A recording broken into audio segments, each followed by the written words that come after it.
성경은 드라마다 25번째 시간 오막 교회의 선교 왕에 대한 소식이 전파되다 바울의 서신서입니다.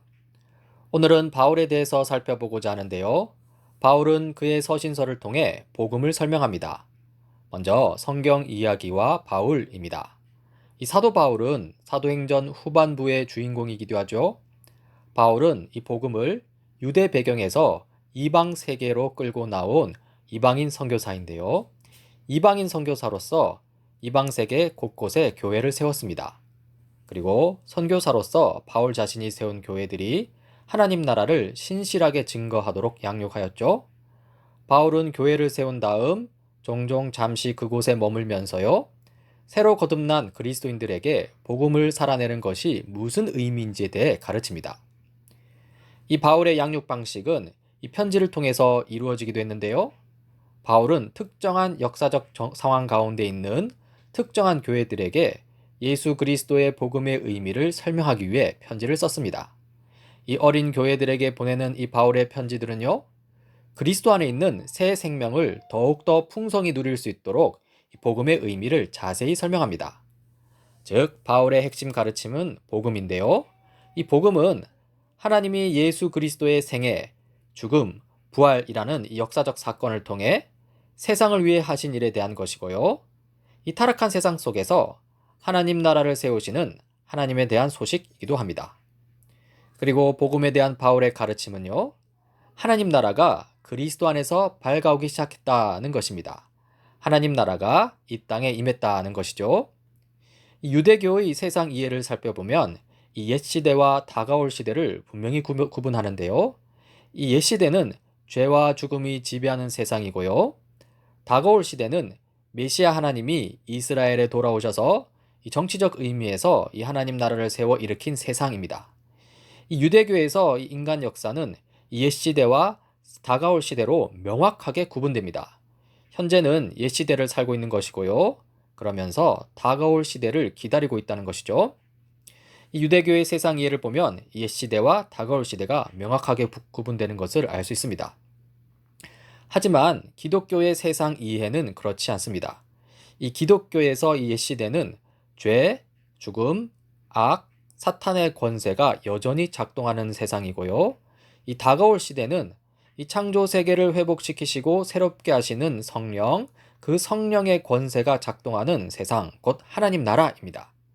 그런데 기독교에 따르면 인간 역사는 이 옛 시대와 다가올 시대가 이 중첩된 형태로 진행됩니다.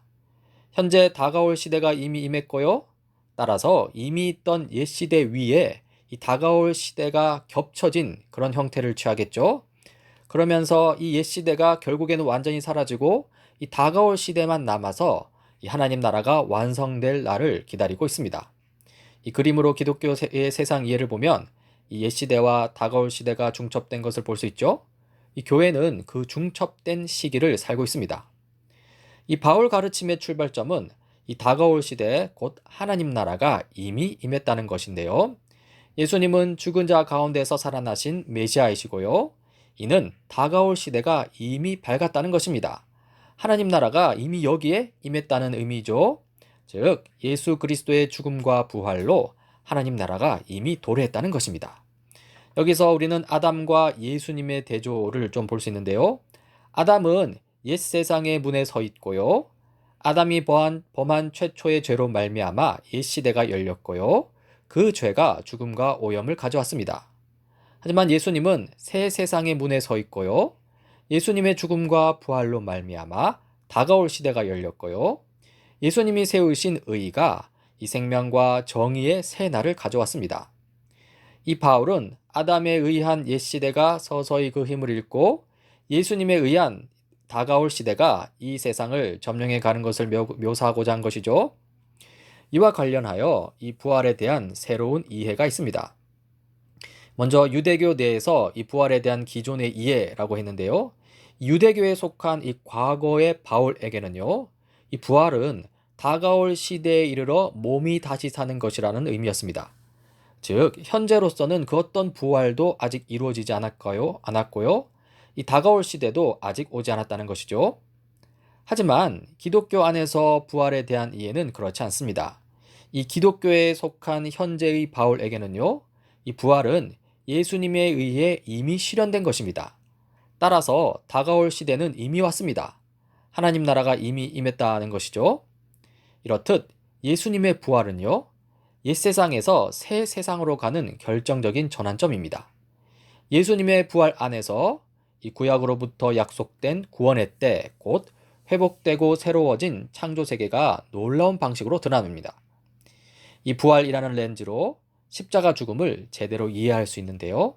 예수 그리스도의 부활은 새 시대의 시작을 의미하는데요.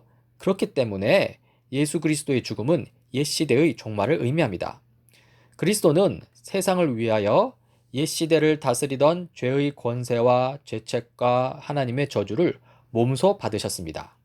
바울은 이제 하나님이 옛 시대를 끝내시기 위해 십자가를 사용하셨다고 선포합니다. 십자가는 하나님께서 옛 시대에 속한 현 세상을 다스리는 죄와 악의 권세를 이기셨음을 나타냅니다. 그렇다면 여기서 질문이 생기죠? 옛 시대가 가고 새 시대가 왔다면 왜 악과 죽음은 아직도 이 세상에 남아 있는가? 라는 질문입니다. 이에 대한 답변은 다음과 같은데요. 하나님 나라가 이미 임했지만 아직 완성되지 않았기 때문입니다. 좀 더 자세히 살펴봅시다. 이미 임한 하나님 나라라고 했는데요. 예수님의 죽음이 옛 시대를 끝내고 예수님의 부활이 새 시대를 도래시킨다는 점에서 이 하나님 나라는 확실히 이미 이곳에 임해 있습니다. 성령이 그 증거가 되는 것이죠. 여기서 성령의 역할을 살펴보자면요. 성령은 완성될 하나님 나라에 대한 보증, 계약금과도 같습니다. 또한 성령은 완성될 하나님 나라의 첫 열매이기도 합니다. 이 성령께서 우리 가운데 이미 임재하고 계시기 때문에 하나님 나라가 이미 임했다고 볼 수 있지만요. 하지만 성령의 역할이 보여주는 그 성격, 보증 계약금이다, 첫 열매다라는 표현으로 볼 때 우리는 아직 완성되지 않은 하나님 나라를 고대하고 기대하고 있음을 알 수 있습니다. 즉, 아직 완성되지 않은 하나님 나라가 있습니다. 하나님 나라는 아직 온전한 형태로 완성되지는 않았고요. 우리는 악과 사탄의 권세 아래서 아직 온전히 구원받지 못한 세상에 남아 있습니다. 우리는 여전히 하나님에 대한 반역과 죄가 존재하는 흑암 가운데 있습니다. 이렇게 바울의 사상에서는요, 이 옛 시대와 다가올 시대 사이에 이 경계가 분명하지 않습니다. 우리는 두 시대가 겹쳐 있는 중간기에 살고 있다는 것이죠. 이 중간기를 살고 있는 그리스도인의 사명, 곧 교회의 사명이라고 했는데요. 실로 교회는요, 중간기 동안에 하나님 나라의 완성을 기다리면서 하나님 나라가 이미 임했음을 알리는 예수님의 증인으로서의 소명을 완수해야 합니다. 그리스도 안에 있는 새 생명을 자라게 하기라고 했는데요. 이 새 생명으로 탄생하고 세워지는 이 교회에 관한 것입니다. 이 선교사로서 바울의 첫 번째 관심사는요, 아직 복음을 듣지 못한 곳에 복음을 소개하는 것이었습니다. 여기서 복음은요, 이 사람들을 다가올 시대, 곧 하나님 나라로 드리는 하나님의 능력입니다. 바울은 이러한 복음을 이야기하는 것에 대한 의무감을 가지고 있었고요. 복음을 이야기하는 것에 대해 열심이었습니다. 그리고요, 이렇게 복음을 들은 청중들이 믿음으로 반응하고 옛생활 방식에 대해 죽고 그리스도 안에서 새 생명으로 부활했음, 즉 거듭남을 나타내기 위해 공적으로 세례를 받으면서요, 이 바울이 여행한 로마 제국 곳곳에 신생 교회들이 세워집니다. 이 선교사로서 바울의 두 번째 관심사는요, 이 신자들의 공동체 곧 교회가 믿음과 복음 증거에서 성숙하도록 돕는 것이었습니다. 이 세워져 가는 건물로서의 교회라고 했는데요. 교회는 성령이 거하시는 하나님의 새 성전입니다. 이 성전의 토대는 복음입니다. 성숙에 이르는 길은 복음이라는 토대 위에 이 건물을 세우는 과정이라고 하는 것이죠. 점차 세워져 가고 성숙해져 가는 것입니다. 그리고 자라가는 유기체로서의 교회라고 했는데요. 교회가 성숙해가는 과정은요, 몸이 성장하는 것이나 곡물이 자라는 것과 비슷합니다. 교회는 예수 그리스도에게 뿌리를 두고 돌봄을 받아 열매 맺는 데까지 자라나는 것이죠. 정리해 봅시다. 이 교회의 삶은 복음을 통해 성령의 생명을 받아들임으로써 시작됩니다. 교회는 그리스도 위에 세워지고 그리스도에게 뿌리를 둡니다. 그리고 나서 이 교회의 삶은요, 신자들이 성령에 의해 온전히 완성될 때까지, 열매 맺는 데까지 복음을 듣고 믿음으로써 계속됩니다. 그러면서 바울은요, 성령이 교회를 성숙하게 하시기 위해 주신 다양한 은사와 사역들을 길게 이야기합니다. 여기서 새 삶을 살아내고 새 순종을 행하는 교회를 볼 수 있습니다.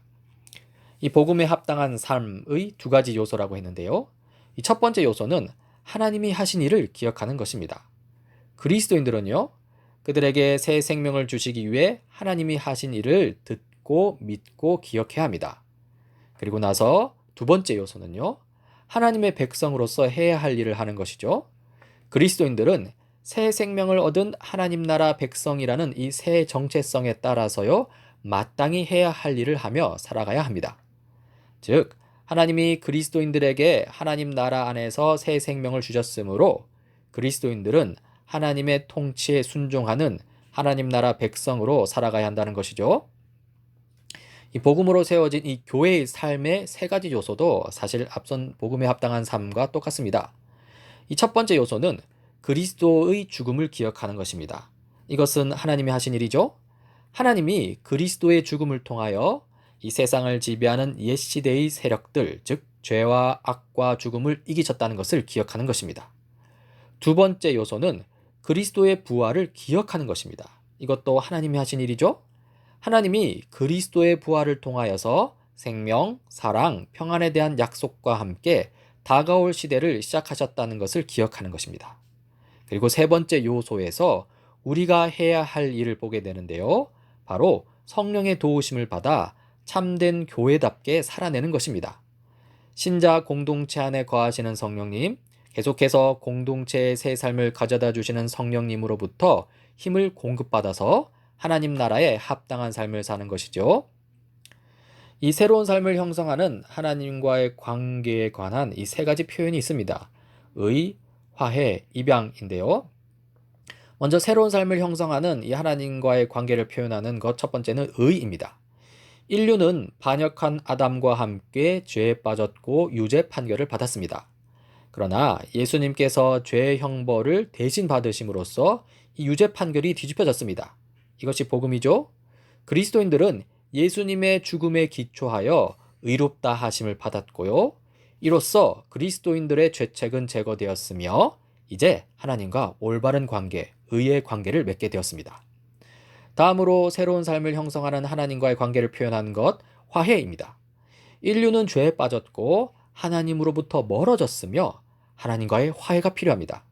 그런데 예수님의 십자가 은혜로 말미암아 이 하나님의 화해가 값없이 선물로 주어졌습니다. 이것은 복음입니다. 그리고 이로써 온 세상과 인간을 향한 이 하나님의 원래 창조 질서였던 샬롬, 평안, 이것이 회복되는 것이죠. 마지막으로 새로운 삶을 형성하는 하나님과의 관계를 표현하는 것, 입양입니다. 인류는 아담의 죄성을 물려받아 태어난 이 죄의 자녀였습니다. 그런데 예수님의 십자가 은혜로 말미암아 죄로부터 건짐받고 이 양자됨을 선물로 받았습니다. 이것은 복음이죠. 이제 그리스도인은 하나님을 아빠, 아버지라 부를 수 있게 되었습니다. 이렇게 하나님이 하신 일들을 근거해서 세워진 교회는요, 새로운 정체성을 가지고 하나님과 새로운 관계를 맺고 이 새로운 세상에서 사는 사람들의 모임입니다. 옛 자아를 벗어버리고 새 자아를 입으라는 그 명령에 따라 사는 사람들의 모임입니다. 옛 시대의 경험으로 만들어진 이 생활 방식에 작별을 고하고요, 다가올 시대의 한 부분인 새로운 생활 방식을 받아들이는 사람들의 모임입니다.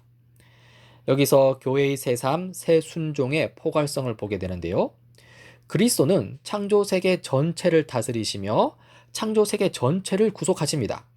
그리고 전체 창조 세계를 향한 하나님의 구속에 근거하여서요, 이 창조 세계 전체에서 그리스도인들은 순종을 행하도록 해야 합니다. 이것이 바로 새 삶, 새 순종의 포괄성이죠. 이 새로운 삶과 새로운 순종에 대해 정리해 볼까요? 이 새로운 삶과 새 순종을 사는 교회는요, 삶의 모든 영역에서 하나님의 율법을 새로운 방식으로 순종하는 것, 곧 사랑의 뿌리 박은 순종을 행하는 사람들의 모임이라고 할 수 있습니다. 그러면서 교회의 새 삶과 새 순종은 이 세상을 위한 것임을 알 수 있는데요. 교회가 성령의 인도하심을 받는 삶을 이 불신자들에게 분명하게 보여줄 때 불신자들은 이 복음의 진리를 확신하고 그리스도에게 이끌리게 되는 것이죠. 이 데이비드 보시라는 신학자는 이렇게 말합니다. 그리스도인의 생활 방식은 본이 되어야 할 뿐 아니라 매력적이어야 한다. 그것은 외부인들을 끌어당겨서 공동체에 참여하도록 그들을 초청하는 것이어야 한다. 그리스도인들의 모범은 외부인들을 교회로 끌어들이는 강력한 자석이다. 이제 교회는 다시 오실 예수님을 기다립니다.